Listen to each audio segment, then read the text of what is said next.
Нэг Монгол.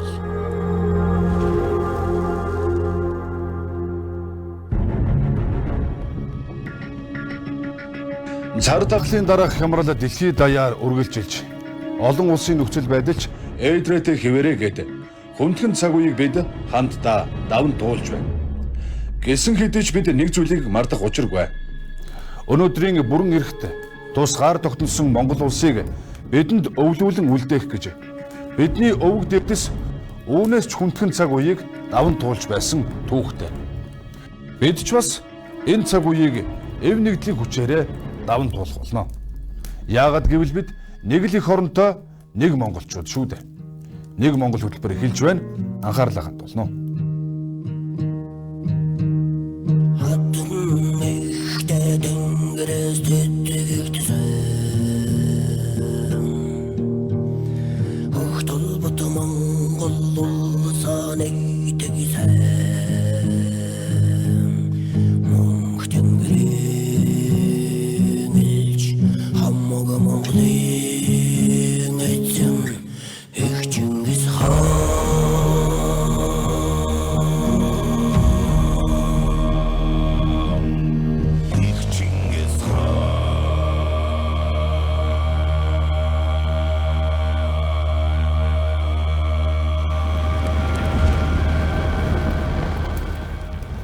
Нэг Монгол.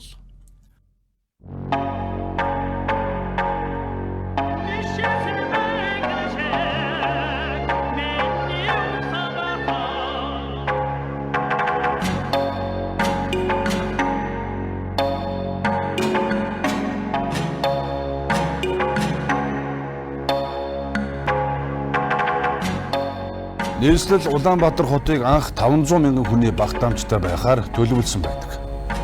Тэгвэл өнөөдөр бид дөрвөн уулынхаа дунд 1.5 саяулаа чигтэлтэн амьдарч байна. Энэ бүх асуудлыг шийдэх гэж олон жил маргалдсан ч байдал жилээс жилд дордсоор байна. Тэгвэл асуудлыг уг үнцээр нь шийдэх шийдвэрийг гаргаж ёслол төвлөрд хэрэгжүүлж эхэллээ. Нэгэнт эхэлсэн ажил хязээ нэгэн өдөр дуусаж таарна. Харин эхлэхгүй бол энэ бүх зовлон хязээч дуусахгүй. Шинэ хар хором хотыг сэргээн босгох ажлыг ёслол төвлөрд эхлүүлээд байна. Сайн цагийн эхлэл болгож Монголын их амрамгалан тунхаглан нэгэн цагт дэлхийн нийслэл байсан эртний хар хоромуудыг сэргээн босгож шинэ нийслэл хот барих зарилгийг Монгол улсын ерөнхийлөгч гаргав. Орчин үеийн чиг хандлагатай хасуулсан түүх соёл, аялал жуулчлалын жишг, эко хот байх байдлаар хар хором хотоо сэргээн байгуулах нь түүхэн ач холбогдолтой үйл хэрэг хэмээн үзэж байна. Шинэ хотын ерөнхий төлөвөө боловсруулах ажлын хүрээнд энэ шинэ хотыг байгуулах ажлын хүрээнд бид бас эдийн засгийн хувьд таталцал нөлөөллийг нь бий болгохын тулд шинэ хууль эрх зүйн орчныг нь бас давхар боловсруулах ажил бол хийгдээд эхэлсэн явж байна. За тухайн хотынхаа бол архитектур орон зайн хувьд бол хүн амдаа нэг ээлтэй таата байх үүднээс бол барилгачих хэсэг юм бол 50% ногоон байгууламж байх. За дид үтцийнхаа хувьд бол явган хөдөлгөөн, нийтийн тээврийн хөдөлгөөнийг илүү дэмжсэн тийм амар тайван тийм кварталуудыг бий болгохыг бол зорж байгаа. Эзэн богд Чингис хаан дэлхийн талыг байлдан дагуулж байх үед өөр хоорондоо ялгаатай хэл соёл шашинтай ард иргэд нэг дор зэрэгцэн оршиж ив найртай амьдарч болдгийг эртний хар хором хотын түүхэн баримт сурвалжууд олон улсын эрдэмтэд судлаачид баталсаар байна. Хар хором хот бол Чингис хааны маань үүсгэн байгуулсан монголчуудын голомтыг сэргээх шийдвэр гаргалаа. Хар хором хот бол нэгэн цагт дэлхийн нийслэл байсан хот. Дэлхийн хотууд яаж хөгдөж байна? Яг тэргүүлэг чиглэлийн хүрээнд олон улсын яг энэ мэрэгчлэтнүүдийг урьж яг энэ төлөвлөлтийн үйл ажиллагаанд бол татан төлөвлөрүүлж оролцуулахаар бид нар бол ажиллаж байгаа. Ирээдүйн Монгол улсын хөгжил сэтгэлийг илтгэсэн оюун санаа, шинжлэх ухаан, соёл боловсрол, аялал жуулчлал, нийгмийн эдийн засгийн 21-р зууны хөгжлийн шинэ төв болох бүрэн боломжтой гэж үзэж байна.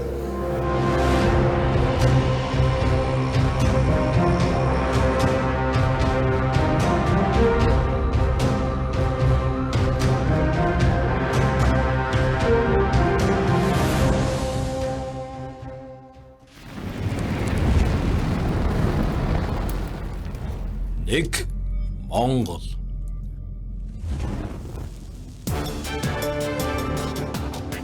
Их хотын төвлөрлийг сааруулахад орон нутгийн хөгжлийг дэмжих нь чухал байдаг. Тэгвэл баруун бүсийн аймагуудад цементийн үн төвийн бүсийнхээс даруй 50% үнэтэй. Тэр хэрээрээ дагаад барилга орон сууцны үн өндөр өртөгтэй байсаар байсан.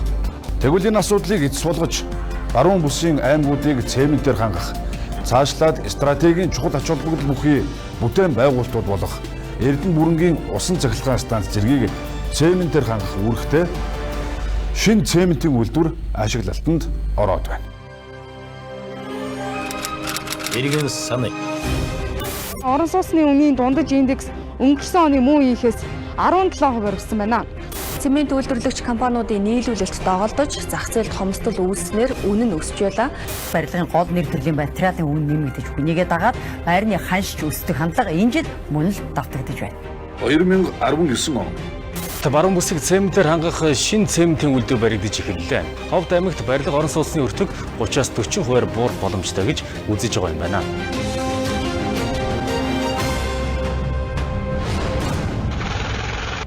Харин одоо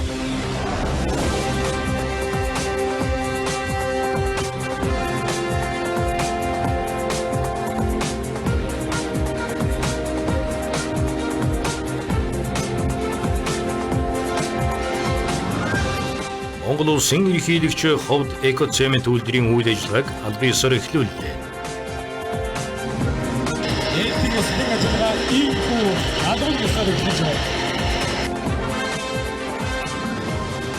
Одоогоос 4 жилийн өмнө миний тэргүүлсэн засгийн газар бүтээн байгуулалтын нийслэлийн ажиллагаанд оролцож байсан онуудын эргэн дурсгал үнэхээр сэтгэл хангалуун сайхан байна. Баруун бүсийг эрчим хүчээр хангах бусад томоохон үйлдвэржилтийн төслүүдийг гэмтэх бохиролтой байгууллагыг бас сонгон олсон байна. Тус үйлдвэр ашиглалтанд орсноор жилд 250 мянган тонн буюу 504 хүүхдийн цэцэрлэг барих хэмжээний цемент үйлдвэрлэж баруун бүсийн хэрэгцээг хангад мөн Эрдэнэ бүрэнгийн усан цахилгаан станцыг барих цементийн хэрэглээг бүрэн нийлүүлэх юм. Мөн 350 шинэ ажлын байр бий болгож шууд усаар орон нутгийн жижиг дунд үйлдвэрлэлийг дэмжин 3000 орчим иргэний орлого нэмэгдэх боломж бүрдэж байна. Ер нь цементийн үйлдвэр маань бол чулуунцрын үйлдвэрлэлийн хэсэг, цемент үйлдвэрлэлийн хэсэг гэсэн хоёр үндэс хэсэг байдаг. Үйлдвэрийн лабораторийн хяналт, автомат удирдлагын энэ системээс бол бүрэн хамаарч идэг. Технологид бол манайх ус хэрэгэлдэггүй гэсэн үг. Ус хэрэгэлдэггүй. За үүнийгээ дагаад нийт 82 хэсэг нэгжүүдэд тоос шүүх байгууламжийг бол байгуулсан байгаа. Ерөнхийдөө манай үйлдвэрээс бол технологийн хог хаягдал бол гардаггүй гэсэн үг.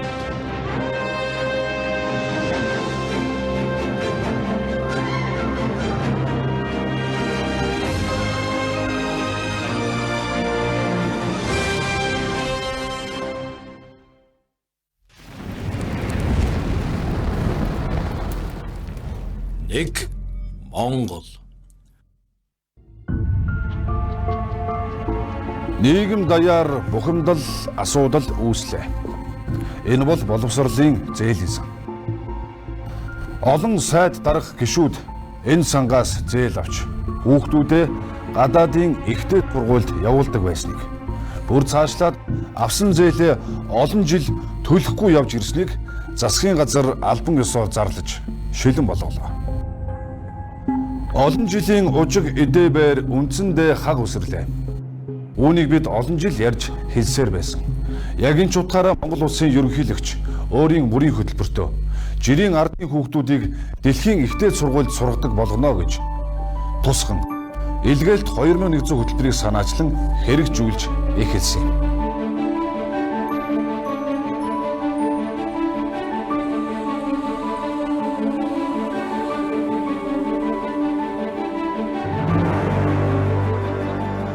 Өнөөдөр Сумын төвийн сургуулийн энгийн нэгэн хүүхэд хотын хорооны жирийн нэг сургуулийн тэргүүний сурагчид дэлхийн шилдэг ихтэй сургуулиудад суралцаж эхлээд байна. Үүний нэгэн жишээ болгож бид Англид суралцж байгаа хүүхдүүдийг онцолж байна.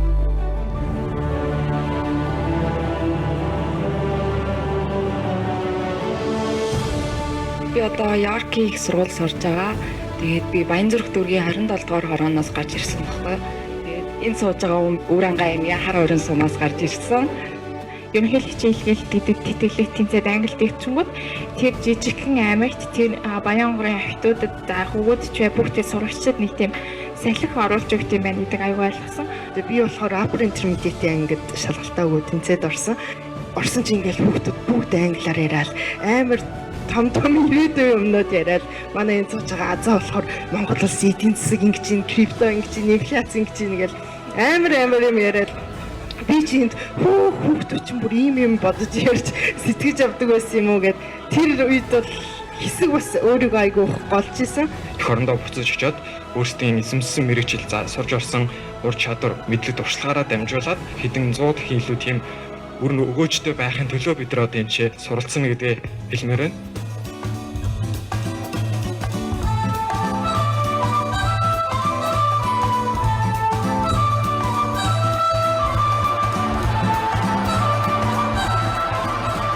Би огшнасан байна. Одоогоор англи улсад ирээд суралцж байна. Видео колоор дандаа ирдэг гэрийнхэнтэйгээ ярьж байгаа. Өмнө нь хизээч ингээд харж байгаагүй, амьдарч байгаагүй орчиндоо ингээд сэрээд би яг өөрөө ингээд шинээр төрж байгаа юм шиг эсвэл ийм оюун санааны хувьд ийм бүх зүйл ингээд тгээс эхэлж байгаа юм шиг л тийм санагдсан.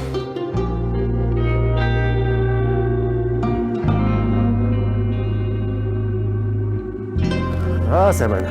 За, хэрэмжээ хандгах мөн үү? Та юу? За. За бид нэр Монгол улсын ерөнхийлөгчийн тамгын газраас яваамаа хамдагаа.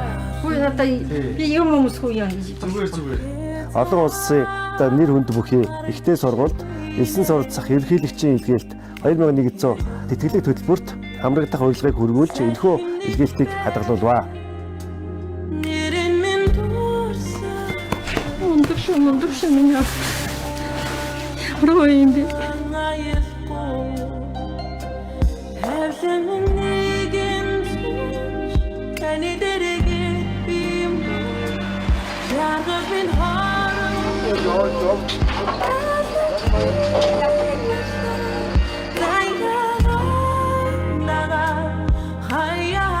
Энэхүү тэтгэлгийг аваад улс орон бүрт ингээд суралцж байгаа хүүхдүүд маань ингээд бүгдээрээ яг адилхан зорилготой өөрсдийнхөө нутгийг эсвэл өөрсдийнхөө улсыг ингээд хөгжүүлэх гэсэн бодолтой байгаа.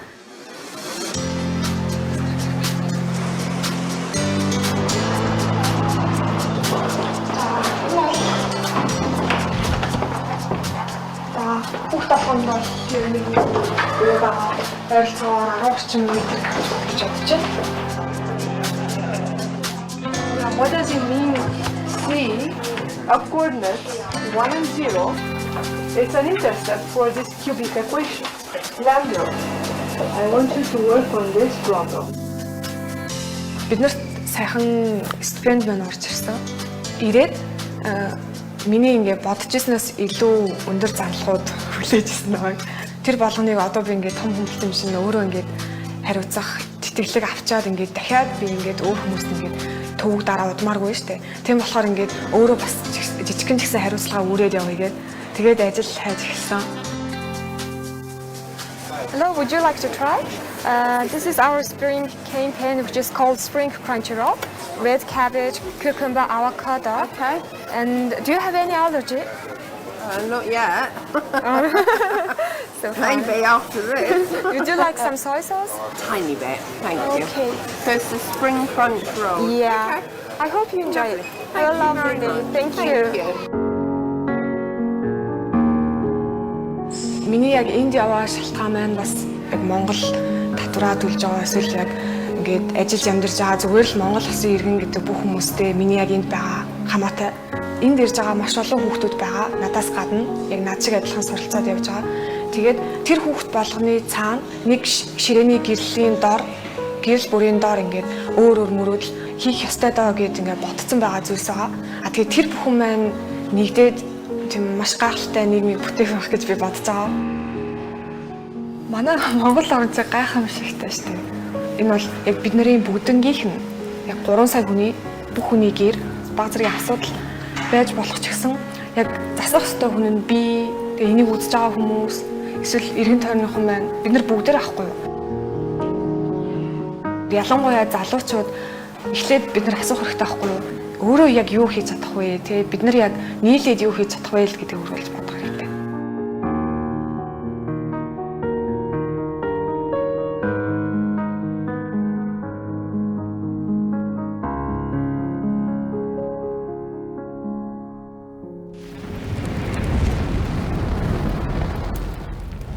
Нэг Монгол.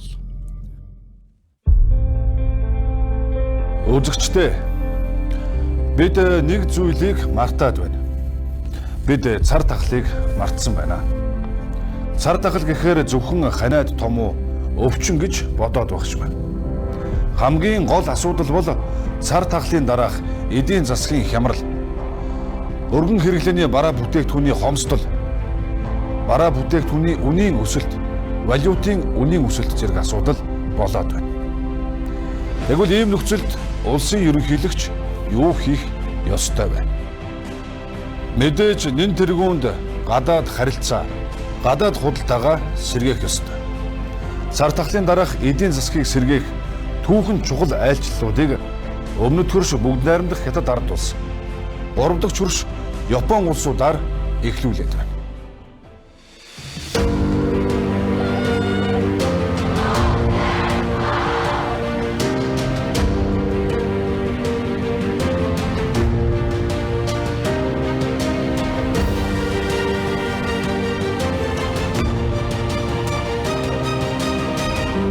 Монгол Улсын ерөнхийлөгч Уханагийн хүрсөх 2 сарын өмнө Шхабын хамтын ажиллагааны уулзалтын хүрээнд бол Ши Жинпин дарагтай уулзсан. За энэхүү 2 сарын дараа манай улсын төрийн тэргүүн бүгд найрамдах Хятад ард улсад төрийн албан ёсны айлчлалыг бол энэхүү хийж байна. 欢迎蒙古国总统乌赫纳呼日勒苏赫对我国进行国事访问。 Монгол улсын ерөнхийлөгч Уханагийн хүрэлцэх бүгд найрамдах Хятад улсын дарга Ши Жинпинтэй албан ёсны хэлэлцээ хийж Монгол Хятадын найрсаг харилцаа, хамтын ажиллагааны өргөн хүрээтэй асуудлаар санал солилцлоо. Хоёр улсын дээд өндөр түвшний харилцааны ажил уулзалт яриа хэлэлцээ цар тахлын үед ч идэвхтэй байдлаа хадгалж ялангуяа энэ жилийн хувьд олон бүр эрчимжид байгаад бид бүхэн сэтгэл хангалуун байна. Худалдааны хэмжээ болон уул уурхайн бараа бүтээгдэхүүний экспортыг нэмэгдүүлэх, нүүрс, урт хугацаанд тогтвортой экспортлох, хамтарсан төслүүдийн явцыг эрчимжүүлэх зэрэг асуудлаар санал солилцлоо. Эрхэм ерөнхийлөгч таныг манай оронд айлчилж байгаад баяртай байна. Монголын нүүрсийг урт хугацаанд худалдан авах талаар холбогдох аж ахуй нэгж байгууллагуудыг дэмжиж ажиллана гэдгийг хэлье. Зөвлөлт шар шорооны шуурганы эсрэг тэрбумад үндэсний хөдөлгөөнийг сайшаан дэмжиж хамтран ажиллах бодолтой байна. Хоёр улсын хамтарсан төсөл хөтөлбөрүүдийн хэрэгжилтийг эрчимжүүлэх нь зүйтэй гэж үзэж байна. Ковидын 2 жил болоод энэ дэлхийд тахныг хамарсан сүүлийн үеийн өөрчлөлтүүд, геополитикийн өөрчлөлтүүдээс болж дэлхийн эдийн засаг таагүй байна. За, аль ч улс орны гадаад харилцаа зогсонгүй байна. Гадаад худалдаа хөрөнгө оруулалт. Энэ зогсон байдлыг арилгахад энэ айлчлал өндөр ач холбогдолтой гэж үзэж байгаа. Нүүрсний экспортыг жилд 40-оос 70 сая тоннд хүргэнэ. Гадаад худалдааны эргэлтийг эх 5 жилд 20 тэрбум Америк доллар түргэнэ. Гурван улсыг дамжсан байгалийн хоолойн төслийг эрчимжүүлнэ. Экспортын төмөр замуудыг эзэстэн холбож, бомтуудыг хөгжүүлнэ. Дүгжрэлийг бууруулахаар газар доогоорох 4 гүрэн байгууламж барьна. Хоёр улсын ерөнхийлөгч нарын хамтын ажиллагааны хүрээнд Монгол улсад үндэсний урлагийн их театр, хүүхэд залуучуудын спорт цогцлбор барьж байгуулахаар тохиролцлоо.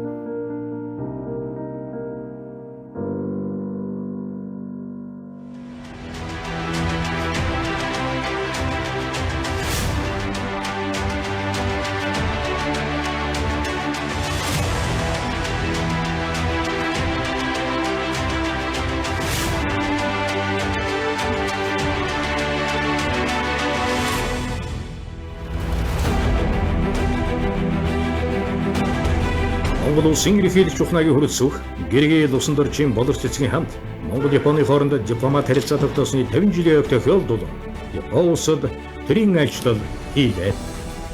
2010 оноос хойш 12 жилийн дараа хийсэн энэ айлчлал хагас 100 жилийн хамтын ажиллагаагаа дүгнэж ирэх 50 жилд хөгжүүлэх хэдийн төлөв чиглэлээ тодорхойллоо. Хэлцээний үеэр Монгол улсын 3 дахь хөршийн бодлогын хүрээнд Япон улстай хөгжүүлж буй стратегийн түншлэлийн харилцаанд Монгол улс өндөр ач холбогдол өгч хамтын ажиллагааг эдийн засгийн агуулгаар баяжуулан хөгжүүлэхийн төлөө байгаагаа дахин нотолж байна. Япон Монголын их тайван хөгжил цэцэглэлтийн төлөөх тусгай стратегийн түншлэлийн хүрээнд хоёр орны харилцаа болон дэлхийн нийтийн асуудлыг шийдвэрлэх чиглэсэн хамтын ажиллагааг бэхжүүлэхийн төлөө эрхэм ерөнхийлөгчтэй гар нийлэн ажиллахдаа таатай байх болно. Монгол улсын ерөнхийлөгч Монгол-Японы төрх хувийн хөршлийн 10 дугаар зөвлөлдөх уулзалтанд оролцохдоо экспортын чадварыг дээшлүүлэх нь чухал байгааг тэмдэглэлээ. Японд энэ улс төрөгчийн түүхий жишээ нь хомсдолтой тухай ярьж байна. Гэтэл энэ түүхийд нөрөө Монголд байдаг хүрэн нүрс болж таараад байна тийм ээ. Тэгэхээр хүрэн нүрсийг бид анхан болон дунд шатны боловсруулалт хийх замаар энэ улс төрөгчийн түүхий жишээ нь үйлдвэрлэнэ гэдэг бол энэ одоо хурлааны балансыг зөв болгох, нэмэгдүүлэх юм маш чухал алхам болж байна л да. Инх тайв хөгжил цэцгэлд энэ төлөөх тусгай стратегийн түншлэл байгуулав. Улс төр аюулгүй байдал, эдийн засаг, худалдаа, хөрөнгө оруулалтын хамтын ажиллагаа, хүн төртэй хөгжил, иргэд хоорондын харилцан солилцоо, дэлхийн нийтийг хамарсан нийтлэг асуудлаар хамтын ажиллагаа гэсэн үндсэн 4 чиглэлээр харилцааг гүнзгийрүүлэн хөгжүүлнэ. Монгол улсын ерөнхийлөгчийг эзэн хааны түвшинд одоо маш талархан хүлээж авч за Японы ард түмэн найрсаг одоо угтаж байна гэдгийг бол худлаачид хэлж байгаа юм аа. Монгол улсын ерөнхийлөгч ухнаагийн хүрэлцэх гэргээл усан доржийн боловч цэцгийн хамт Япон улсын цог жавхланд эзэн хаан Нарухито эрхэм дээд хатан Масако нарт мараалхнаа. Цог жавхланд эзэн хаан Нарухито дипломат харилцаа тогтоосны 50 жилийн түүхэн энэ жилдээ хөөж хоёр орны ард түмний найрамдал, нөхөрлөл улам бэхжиж байгааг тэмдэглэж Монгол улсад хөгжил цэцгэлэлд хүсэн өрөөлөө.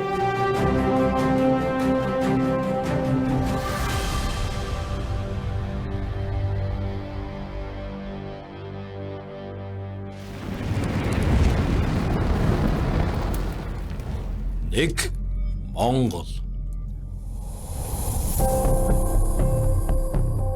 Цар тахлын дараах эдийн засгийн хүндрэл дэлхийн нийтийг нэрвсээр байна. Үүн дээр нэмэгдээд Орос-Украины асуудал. Хүнс үйлдвэрлэгч гол орнуудын зөрчилдөөн зэрэг нь хүнсний хомсдол бий болголоо. Иймээс улс орнууд дотоодын хүнсний бүтээгдэхүүнээ нөөцлж экспортоо хязгаарлах болсон нь дэлхийд даяар хүнсний хангамж доголдоход хүргэлээ.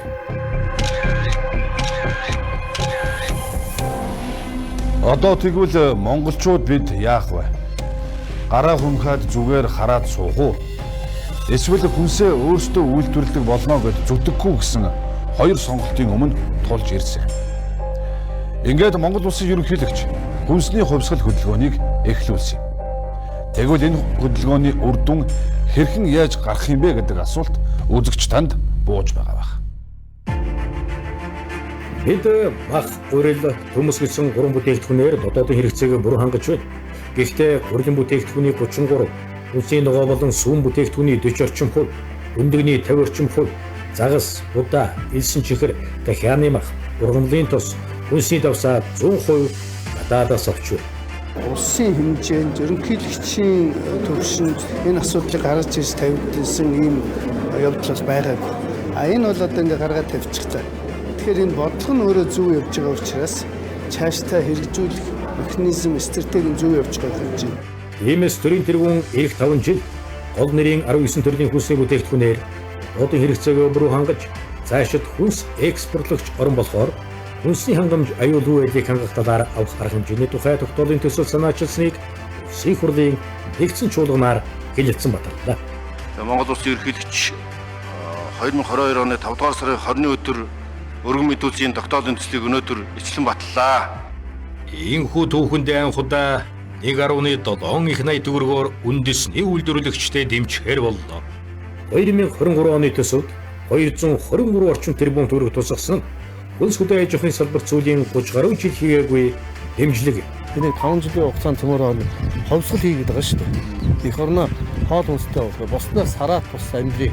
Ногоочд ногоогоо тарьж ийн үйлдвэрлэгчид үйлдвэрлэхээ мэдж ийн тэгээд энд ганцхан л дэмжлэг хэрэгтэй. Энэ бол урт хугацаатай богино одоо нөгөө бага хүүтэй зээл. Ерөөсөө л энэ. Баялаг бүтээгчдэд 3-5% хүүтэй 3-5 жилийн хугацаатай нийт 1.80 хүртэл төгрөгийн санхүүжилт олгохоор боллоо. Манай жухны салбарт 17 тэрбум, газар тариалангийн салбарт 52 тэрбум төгрөгийн зээлийн хүүгийн хөнгөлөлт үзүүлнэ.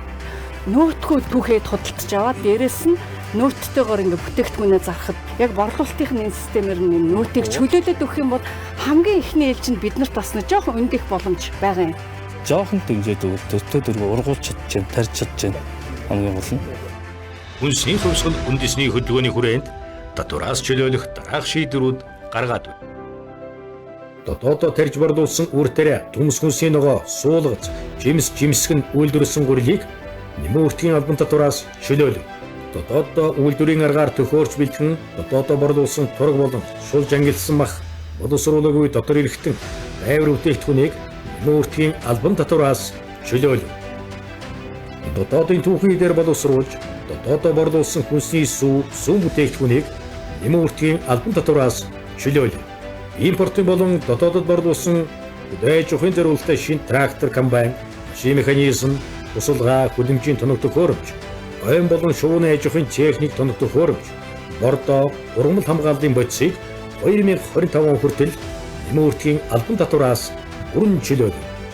Жилийн 1.5 тэрбум төгрөгөөс доош борлуулалтын орлоготой аж ахуйн нэгжүүдийн орлогын албан татварыг 90% хөнгөлөв.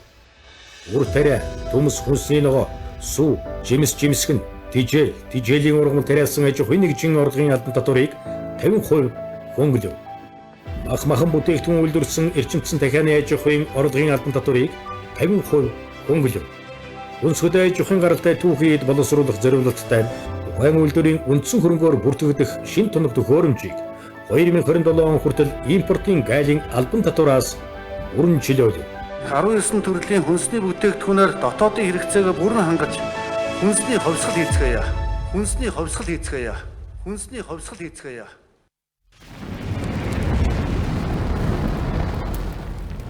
Нэг Монгол.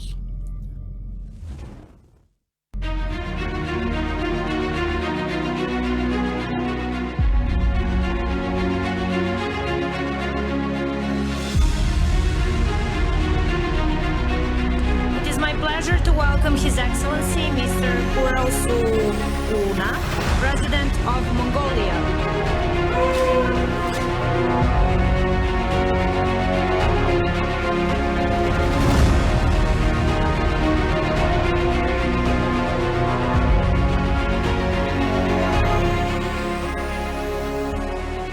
Сүүлийн 2 жилд гадаад харилцаа илт сэргэж байна.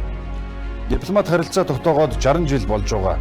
Их Британи Умард Ирландын нэгдсэн хаант улсын хаан 3 дугаар Чарльзыг хаан сэнтэд залах ёслолд Монгол улс түүхэндээ анх удаага өргөдөн оролцлоо. Энэ нь өөрөө Монгол улс нэгдсэн үндэсний байгууллагад хүлээн зөвшөөрөгдсөн, дэлхийд даяар хүлээн зөвшөөрөгдсөн туурах тусгаар улс юм а гэдгийг тунхаглан зарласан чухал ач холбогдолтой айлчлал болсон юм.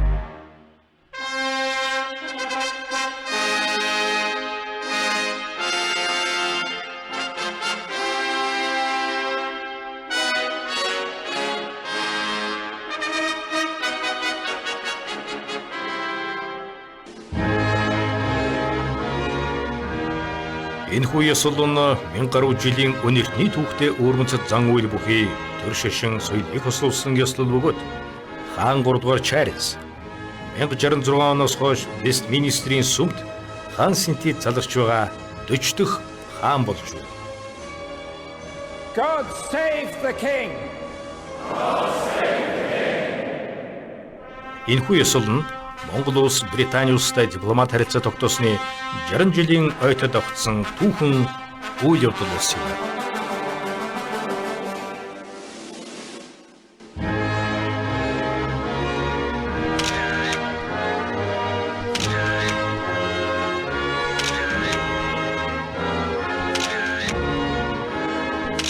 Монгол улсын ерөнхийлөгч ухнаагийн хүрэлцүүх гэргийн Лувсан доржийн болох цэцгийн хамт Лондон хотын Вестминстерийн сүмд Их Британи Умард Ирландын нэгдсэн хаант улсын цог жовлонд хаан 3 дугаар Чарльз болон хааны хатан Камила нарыг хаан сэнтид залах төрийн ёслолд Монгол улсыг төлөөлөн анх удаа оролцсон.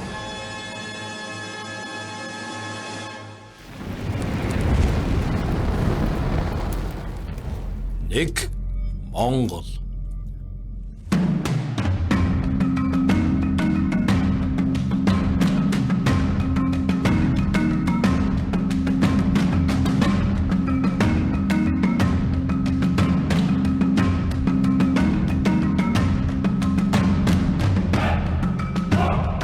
Нэгэн 246 он.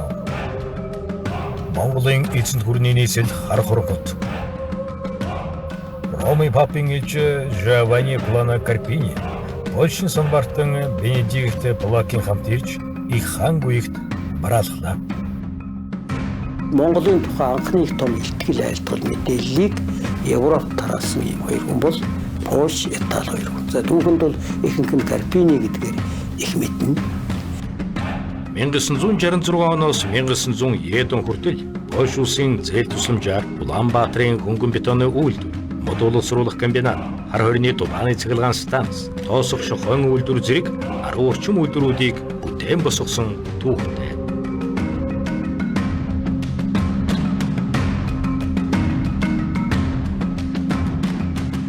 Гадаад харилцаа гэхээр гадны орнуудаас гуйх гэж байна гэдэг ойлголт нэгэнд тогтсон байсан нь үнэн. Харин өнөөдөр Монгол улсын ерөнхийлөгч хүрэлцэх гадаад харилцаа гэдэг ойлголтыг харилцан ашигтай хамтын ажиллагаа гэж шинээр зураглаж байна. Зар тахлын дараах хүндхэн байгаа эдийн засагт гадаадын хөрөнгө оруулалт нэн чухал байгаа нь үнэн.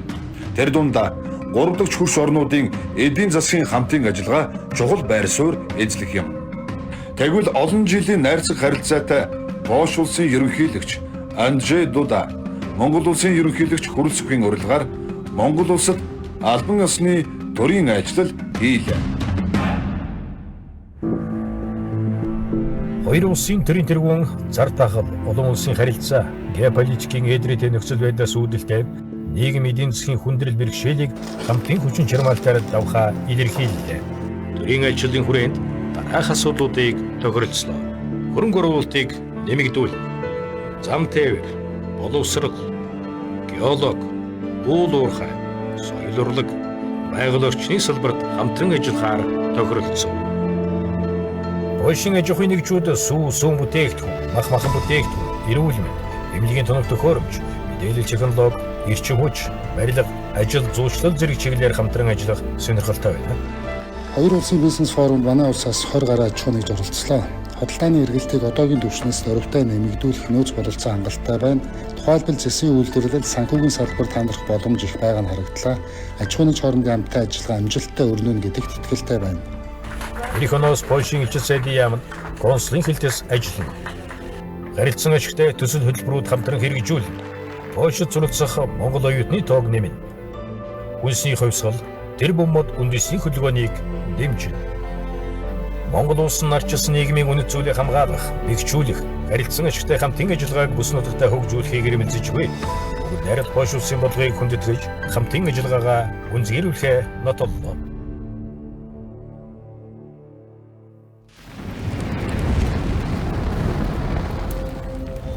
Нэг Монгол.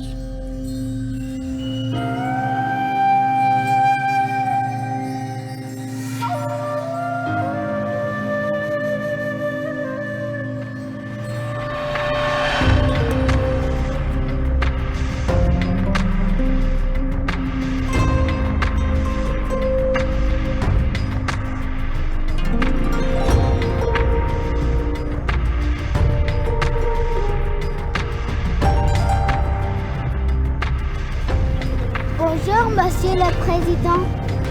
Bonjour, mademoiselle. Merci beaucoup. Bienvenue en Mongolie, Monsieur le Président. Merci beaucoup à tous les deux. Vous êtes à l'école française? Oui. Монгол улсын ерөнхийлөгч Ухнагийн хүрэлцэхийн урилгаар бүгд найрамдах Франц улсын ерөнхийлөгч Эммануэль Макрон төрийн ажил хийхээр хүрэлцэн ирлээ.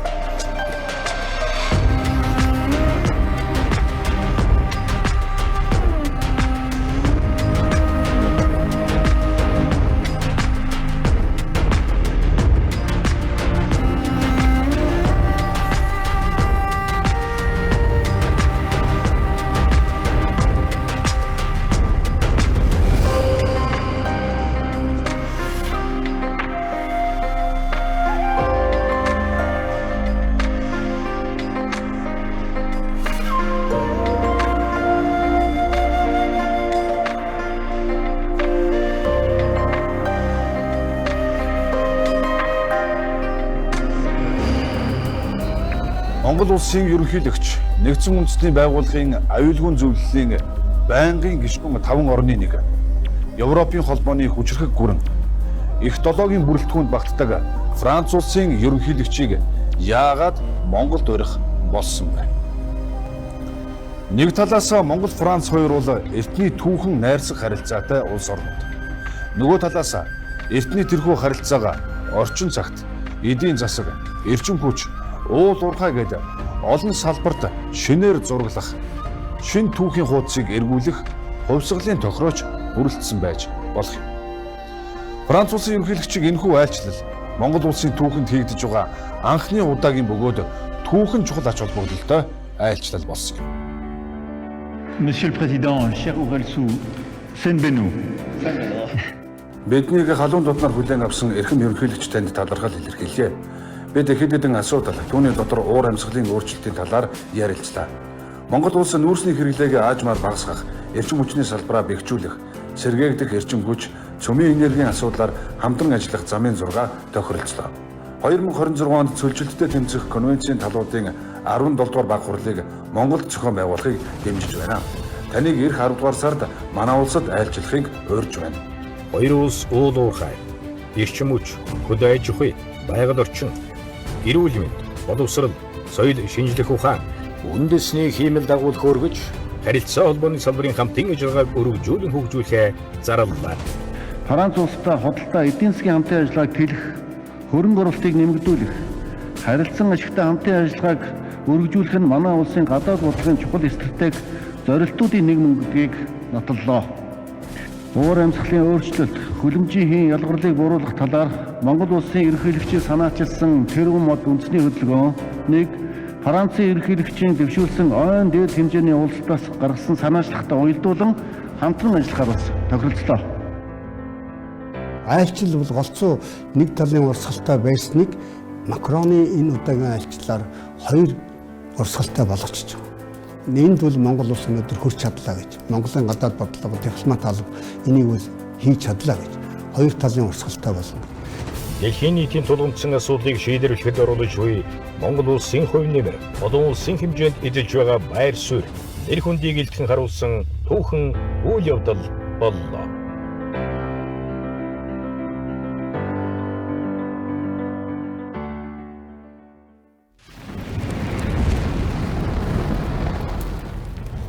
Нэг Монгол. Улс төрийн хэрүүл маргаан, эдийн засгийн хүндрэл, өдөр тутмын ажил төрөл, стресс бухимдал гээд өдөр хоногуд өнгөрөх тутам нэгэн чимээгүй сүрэл бидэн рүү аажмаар дөгссөөр байна. Энэ бол байгаль орчны дор ойдлын асуудал.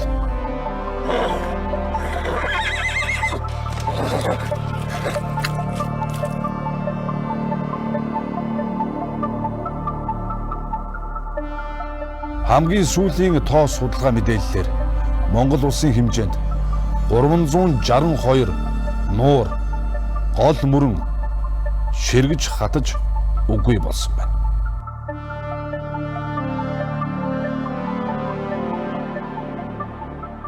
Амьдралын их ус, усны их мод гэсэн зүйр үг бий. Тэгвэл Монгол улсын цэнгэл усны дийлэнх нөөцийг агуулдаг хөвсгөл далайн ээжийг хамгаалах ажлыг Монгол улсын ерөнхийлөгч санаачлан эхлүүлсэн. Энэ ажил дараагийн нуур, тойрон, гол мөрнүүдийг хамгаалах ажил болон үргэлжилж байна.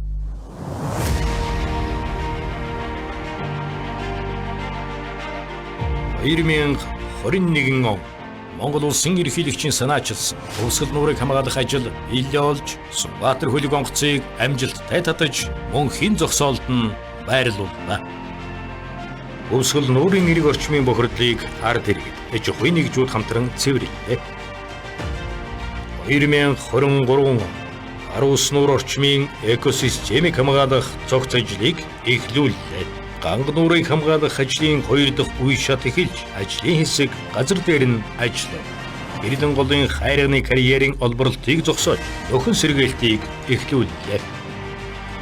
Монгол улсын ерөнхийлөгчийн санаачилгаар Цэнхэр алт үндэсний чуулганыг зохион байгууллаа. чуулганаас дараах зөвлөмжүүдийг гаргаад байна. Усны тухай хууль, ус бохирдуулсны төлбөрийн тухай хууль, байгалийн нөөц ашигласны төлбөрийн тухай хуулиудыг цогцоор нь шинжилж сайжруулах, уул уурхай, үйлдвэрлэлийн зориулалтаар газрын доорх усны нөөцийн ашиглалтыг үе шаттайгаар хязгаарлах. Ол усны эхэнд ой, усны сан бүхий газарт уул уурхайн үйл ажиллагаа эрхлэлийг гадуу хоригдол. Газрын доорх усны хайгуул судалгааг нэмэгдүүлэх, нөөцийг зориудаар арвижуулах, усны салбарын мэрэгжилтэн албаагчдын ажиллах нөхцөлийг сайжруулах, цалин хөлсийг нэмэгдүүлэх зэргийг зөвлөмжөд тусгажээ. Усны гачигдлыг өвөр амьсгалтын өөрчлөлтөнд дасан зохицох, зорилтын төлөө төр засаг ард түмнээр нэгэн сэтгэлээр хамтран зүтгэхийг уриалж байна.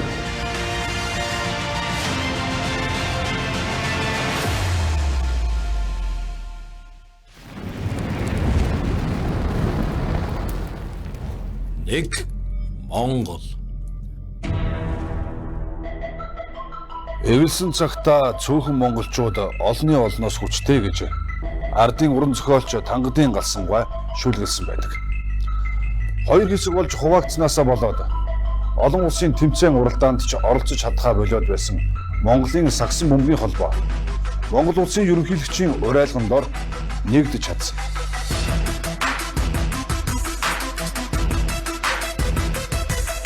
Үндэсний дээдлийг шинэ өнгө төрх, шинэ менежменттэйгээр иргэн ирлээ.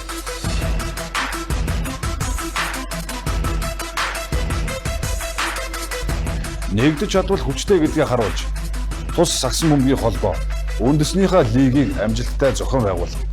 Цаашлаад 3x3-ын эрхтэй баг Аз ТV-ийн авраг хэмээх эрхэм хүндтэй золыг 2 дахь удаага хүртэж дэлхийн тавцанд Монгол улсынхаа нэрийг цуурайтуулна.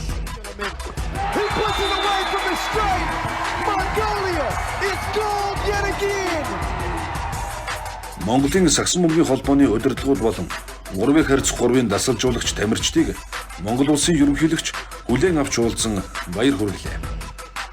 Бидний хувьд одоо төв дэлхийн тэмцээнд оролцоод олон орны мундаг тамирчдын өрсөлдөөд за тэгээд хамгийн сүүлд медалын тавцантай зогсоод төрийн дуулаа ашиглуулээд зогсож байхад хамгийн сайхан мөч тэр байсан. За тэгээд энэ сайхан амжилтаа гаргаад ирээд бас нөгөө ерөнхийлөгчдөр ирээд хүнд төлөвлөж байгаа маш их баяртай байна. Тэгээд таны дэмжлэгээр бас Монголын сагсан бөмбөгийн хөгжлөнөөс нэлээдгүй чадварчсан шүү. Тэгээд танд маш их баярлалаа. Тэгээд цаашдаа ч гэсэн олон сайхан тэмцэлтийг үзүүлэх болно. Тэгээд маш их баярлалаа.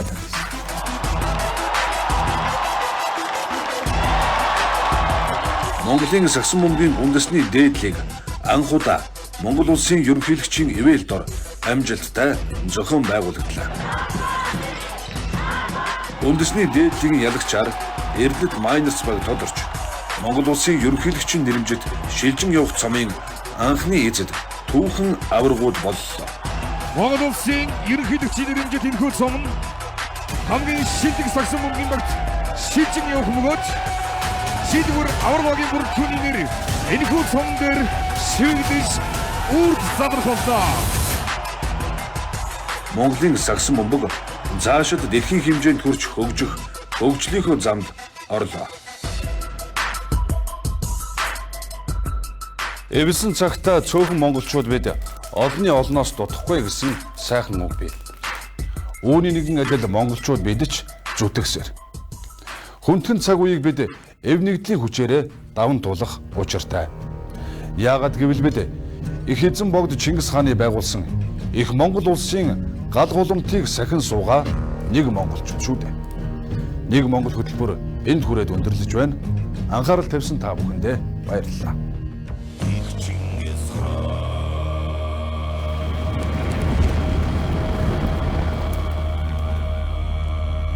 Нэг